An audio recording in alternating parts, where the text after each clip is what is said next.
Ici Sud Radio. Les Français parlent au français. Je n'aime pas la blanquette de veau. Je n'aime pas la blanquette de veau. Sud Radio Berkov dans tous ses états. La Nouvelle-Calédonie dans tous ses états. Encore une fois, ça s'enflamme, ça flambe, état d'urgence, mort, agression. Qu'est-ce qui se passe ? Qu'est-ce qui se passe ? Et on va essayer d'aller au fond des choses. À tout de suite. Sud Radio Berkov dans tous ses états. Le fait du jour. Chant kanak, chant kanak, le peuple premier, comme on les appelle, la Nouvelle-Calédonie, effectivement, un peuple qui était là depuis longtemps, puis il y a eu la colonisation, depuis 170 ans, je le rappelle, et encore et aujourd'hui, les plaies sont ouvertes. Mais quelles plaies et de quoi parle-t-on ? Bonjour Jean-Claude Martinez. Merci et bonjour. Donc vous avez écrit, je rappelle, un livre, d'ailleurs vous engagez, vous dites, sur la Nouvelle-Calédonie, la France doit rester, et vous êtes, en tout cas, c'est un, comment on dit, un territoire que vous connaissez très bien. Vous êtes président fondateur de l'Union pour la Nouvelle-Calédonie. Et alors, je voudrais quand même qu'on remette un peu les choses à leur juste place ou à leur juste mesure ou démesure. C'est quoi cette Nouvelle-Calédonie ? Rappelons-le. Il faut redescendre sur terre quand vous dites à juste raison. D'abord, c'est pas la Nouvelle-Calédonie qui flambe, c'est la ville de Nouméa qui est assaillie, les supermarchés, etc., par les petits 15 ans, 16 ans, 17 ans. Mais on parle, pour l'ensemble de la Nouvelle-Calédonie, on parle de la population de la métropole de Montpellier. Bon.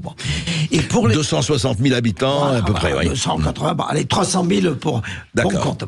Et pour les indépendantistes, on parle de l'agglomération de Béziers. La population de l'agglomération de Béziers. Donc c'est Robert Ménard qui, dans les vignes autour de Béziers, a trouvé du nickel et voit ses copains chinois et il dit, écoutez, vous avez brûlé toute la population de Béziers dans la cathédrale pendant la révolte des Albigeois, donc vous nous avez colonisés, et maintenant Béziers doit devenir indépendant. Voilà. Vous voyez ça, c'est là. Et on parle de tout, le feu est mis, si j'ose dire, aux poudres, enfin modestement, l'état d'urgence, des chars d'assaut, mais tout ça est grotesque. De quoi s'agit-il ? Il y a des élections, il y a les élections nationales, si j'ose dire, pour le référendum. Vous m'aviez invité, merci, en décembre 2021, gagné une fois de plus, parce qu'il y a eu un référendum. C'était le troisième référendum, et puis d'ailleurs. Même, on avait commencé en 87. Bon, voilà de quoi on parle. D'accord. Et donc, on a une architecture folle, mise en place par monsieur Jospin, et donc là, c'est l'effet boomerang de la réforme Jospin, qui intègre l'article 76-77 de la Constitution française, les accords de Nouméa. Accords de Nouméa, c'est une dizaine de feuilles de papier signées par deux personnes, Jacques Lafleur, côté indépendantiste, qui après mourra en Australie, et j'ai oublié son nom, l'indépendantiste. Voilà les accords, on a l'impression de l'accord passé entre puissances interplanétaires. On a l'impression que c'est le, voilà, c'est... Et là-dedans, ces accords, il y a un préambule comme dans la Charte des Nations Unies. Dans le préambule, ouvrez les guillemets, on fait référence à l'attachement des Kanaks à la terre des vallées, à la terre des collines et aux embouchures des rivières. Oh, mais écoutez, c'est important. Dans la Constitution française, on parle des embouchures des rivières et la coutume est entendu que Mélenchon a participé, si j'ose dire, en 1789 à la suppression des 342 coutumes françaises et c'est l'article 7 du Code civil qui les supprimait. Bon, mais oublions Mélenchon. Alors, juste Jean-Claude Martinez, on va marquer une petite pause, mais on prendra le temps de parler de tout cela, mais pour dire quelle est la situation aujourd'hui et pourquoi on en est arrivé là. À tout de suite. La réforme du corps. Sud Radio Berkov dans tous ses états. Appelez maintenant pour réagir 0826 300 300. Ici Sud Radio. Les Français parlent au français. Les carottes sont cuites. Les carottes sont cuites. Sud Radio Berkov dans tous ses états. Situation dramatique en Nouvelle-Calédonie, un mort, des blessés, des attentats, une situation explosive. Elle n'est pas nouvelle, mais elle aurait été en tout cas provoquée par la réforme électorale. Vous savez, c'est dans la nuit de mardi-mercredi, l'Assemblée nationale a adopté à la suite du Sénat une révision constitutionnelle réformant le corps électoral calédonien. Je le rappelle simplement, ce texte vise à élargir ce corps électoral pour les élections provinciales qui sont cruciales dans l'archipel.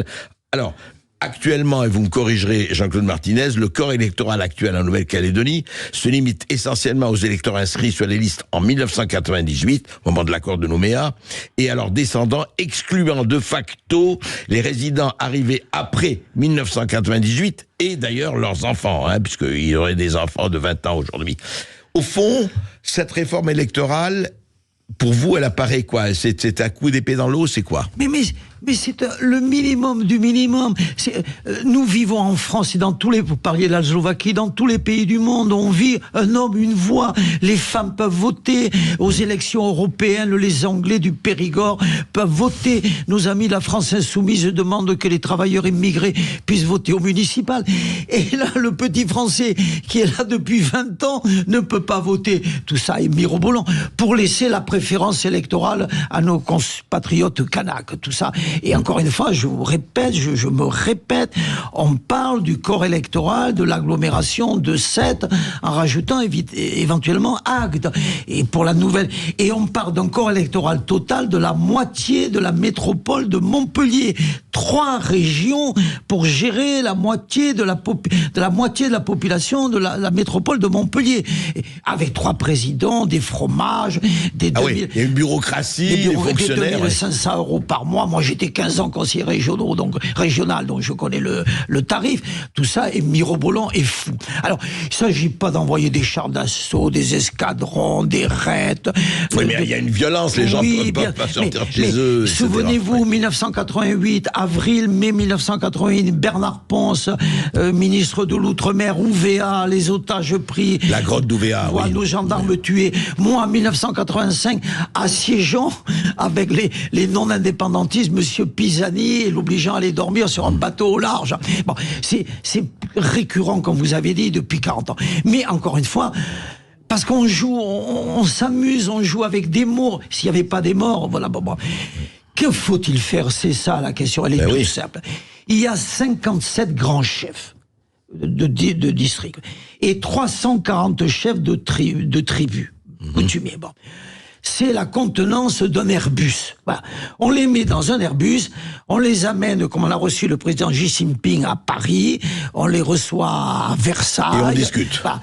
Et on leur dit, bon écoutez les amis, maintenant on arrête de jouer. Voilà. Il y a eu 3 ou 4 référendums. Ils ont tous été gagnés.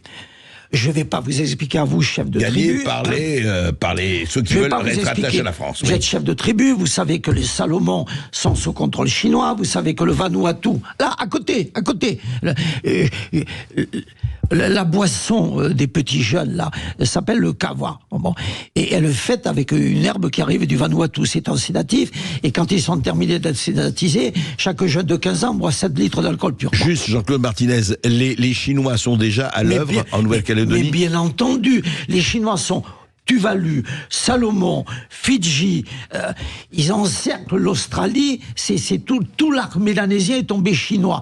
Il nous reste la Nouvelle-Calédonie. Alors on explique aux chefs coutumiers, on leur dit écoutez les amis, vous avez des avantages, vous avez été colonisés, on a tous été colonisés, les Européens ont été colonisés par les sapiens qui ont détruit les Néandertaliens, on est tous d'accord. Par monter à là. Non, on est tous d'accord, nous sommes tous des colonisés, tous des colonisateurs, on croise, le Texas est mexicain, l'Arizona est mexicaine, on est tous d'accord là-dessus. Mais maintenant, nous Français, nous avons besoin pour rester au statut de grande puissance, de rester en Nouvelle-Calédonie. Voilà, la population a été consultée 3 fois, elle vous a dit qu'elle voulait rester française. Alors, on va discuter, si vous voulez des avantages, comme à l'époque de Michel Rocard, vous voulez des menuiseries, on va vous donner des menuiseries, vous voulez un bateau de pêche, je prends des exemples concrets, des bateaux de pêche, on leur a donné, mais on arrête la plaisanterie. Bon, mais alors, si vous disent, oui, attendez, nous on veut l'indépendance. Oui. Eh bien, on va leur dire, écoutez, vous voulez l'indépendance, on a voté 3 fois. Eh bien, nous, pour rester, si vous voulez l'indépendance, il faut que vous soyez clair, c'est-à-dire que vous voulez être les Ouïghours, vous voulez être sous contrôle chinois, comme vos amis du Vanuatu, eh bien nous n'acceptons pas ça. Et il faut dire à nos amis chinois, tout de suite, la présidente de l'Assemblée nationale monte dans un Airbus et va à Taïwan. va tout de suite à Taïwan, comme la présidente de l'Assemblée américaine est allée à Taïwan. Et on dit aux Chinois, voyez, nous on peut s'occuper aussi de Taïwan. Hein. Alors, mais en échange, vous arrêtez de vous occuper de la Nouvelle-Calédonie. Il faut parler clair. Xi Jinping était là il y a 15 jours, au lieu d'avoir l'aristochate prussienne qui était invitée, eh bien, on disait à Xi Jinping, les yeux dans les yeux, bon, vous faites ce que arrêtez un tout petit peu avec la Nouvelle-Calédonie. Voilà, arrêtez. Vous voulez du nickel, vous arrêtez les routes de la soie et le contour de la Nouvelle-Calédonie, mais elles ne viennent pas chez nous. On parle clair. Une disposition a été adoptée mardi à l'Assemblée nationale, a été au Sénat. Elle doit aller au Congrès. Quand on a fait la loi introduisant l'IVG dans la Constitution, on avait un chronomètre. À peine on l'a adopté à l'Assemblée nationale, au Sénat, chrono, top. On a couru au Congrès, top. On a publié tout de suite. Là, Monsieur Attal va en Savoie, dit, écoutez, oui, il y a une réforme constitutionnelle qui consiste à permettre aux gens de voter, à permettre à la moitié des gens qui ne peuvent pas de voter. C'est la réforme électorale, effectivement, dont on a parlé. Mais Juste un mot. Et on l'applique tout de suite. Ouais, et juste un mot, Jean-Claude Martinez, on va continuer après cette petite pause. Et vous allez écouter juste avant cela, vous allez écouter ce que disait Gérald Darmanin hier à l'Assemblée nationale. Écoutez. Sur l'Azerbaïdjan, ce n'est pas un fantasme, c'est une réalité. Et je constate très proche de la Russie, l'Azerbaïdjan. Oui, c'est une dictature qui massacre, on sait tous, une partie des Arméniens. Et je regrette qu'une partie des leaders indépendantistes calédoniens ait fait un deal avec l'Azerbaïdjan. C'est incontestable. Voilà. Et ça donne une idée de ce qu'est parfois la démocratie, si on écoutait certains leaders. Mais je veux dire qu'aujourd'hui, même s'il y a des tentatives d'ingérence, aucun pays n'accède à la violence en Nouvelle-Calédonie. La France est souveraine chez elle et c'est tant mieux.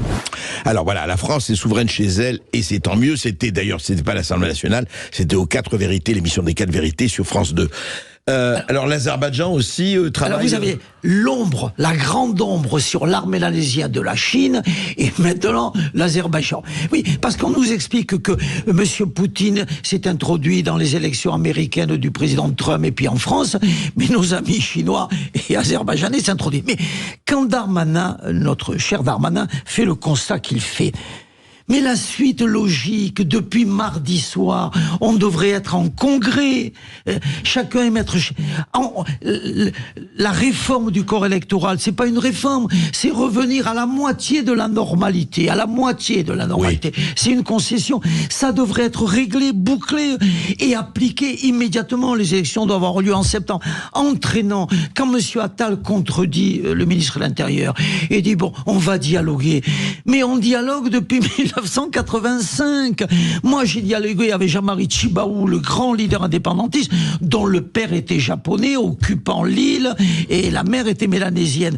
Et je connais Tjibaou, il avait une pensée circulaire comme les Japonais. C'est-à-dire que quand vous aviez fini la conversation, on recommençait la conversation au point de départ, à devenir fou, quoi. Donc, il y a 40 ans il n'y a plus rien à négocier. Il y a à répondre à la question, oui ou non, les autorités françaises estiment-elles que la Nouvelle-Calédonie est indispensable pour rester là où se joue la fin du XXIe siècle, c'est-à-dire dans le Pacifique.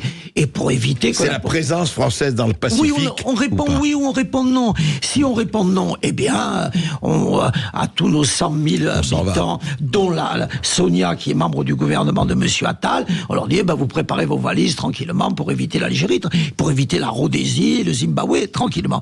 Mais si on dit oui, la France doit rester dans le Pacifique, et nos Australiens, les Australiens qui nous ont embêtés à mon époque en 85, maintenant souhaitent qu'on reste.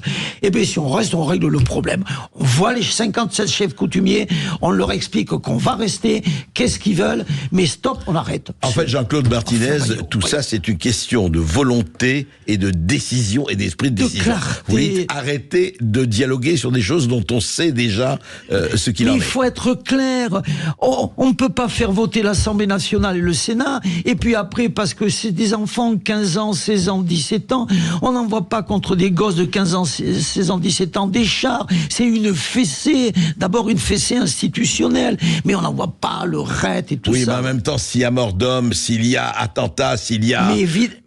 Mais si on remonte pas en amont, ce garçon, 22 ans, qui prend une balle dans la tête et qui est en casque de gendarme et qui l'enlève, ce petit, il n'aurait pas dû mourir. mourir, comment Ouvéa n'aurait pas dû mourir, si on avait été clair depuis le début. Les chefs coutumiers jouent un rôle qui est pas négligeable. On les rencontre, on leur fait la coutume, on leur offre du tissu Dior, puisque pour leur parler, on leur ils vont vous dire, Jean-Claude Martinez, que vous êtes très paternaliste, là. Vous leur donnez du tissu. Mais c'est ce qu'ils demandent. C'est ce que leur a donné Michel Rocard, des menuiseries, des bateaux de pêche, etc. Et on leur dit, les amis, c'est terminé, on va rester. Donc, on arrête. Et les petits qui ont tué le gendarme, eh bien, si on les met en prison à Nouméa, eh bien, c'est comme le petit Mohamed ou je sais pas quoi, qui, à la sortie d'Évreux, a été libéré. Eh bien, on le met tranquillement aux îles Kerguelen. Il y a le Marion Dufresne qui vient le chercher, et tranquillement, il va au Kerguelen quelque temps, le temps de sa fête. Vous êtes en tout cas pour une méthode assez radicale. Oui, mais affectueuse. C'est pas besoin des escadrons, du raid. Parce que quand vous envoyez 2700 gendarmes, bientôt il va y avoir plus de gendarmes que la population. Mais oui, on a des corps électoraux on est en corps électoral de 108 000 personnes, donc on n'est pas loin. C'est ça, c'est le rapport, c'est la proportion qui est... Vous valorisez les gamins, les chars, les états d'urgence, alors qu'il suffit de parler à leur chef coutumier de façon claire. Donc il suffit aux politiques d'être des politiques et d'agir en homme d'État ou en femme d'État. De tout mon cœur, merci, mais là c'est simple.